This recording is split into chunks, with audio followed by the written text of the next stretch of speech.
কিন্তু আমিও তো মরব, আমরা কেউ তো চিরদিন থাকবো না, আমাদেরকে এই দুনিয়া থেকে বিদায় নিতে হবে।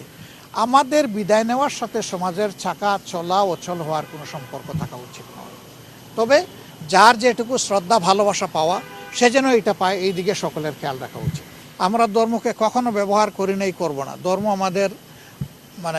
আমাদের চিন্তার অঙ্গ, আমাদের কলিজার অংশ। আমরা ধর্ম নিয়েই কাজ করি, আমরা ধর্মকে ব্যবহার করি না। ধর্ম ব্যবহার করলে কে করে সেটা আপনারা ভালো বুঝেন। ইলেকশনের সময় নতুন করে যারা বেশি বেশি নামাজ শুরু করে, টুপি পরেন, তসবিহ হাতে নিয়ে ঘুরান, ধর্মকে তারাই বোধহয় সম্ভবত ব্যবহার করেন। আমরা কিন্তু সারা বছর তসবিহ হাতে নিয়ে ঘুরাই না, তসবিহ বুকে নিয়ে ঘুরাই আমরা। এবং আমরা আমাদের কাজগুলো আমাদের বিলিফের আওতায় করতে চাই। এখন যে যেভাবে বুঝেন এটা তাদের ব্যাপার।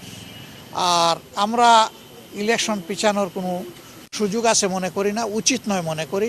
আমরা মনে করি যে ফেব্রুয়ারির ঘোষিত এই টাইমলাইনের ভিতরে নির্বাচন হওয়াই দেশের জন্য একান্ত প্রয়োজন।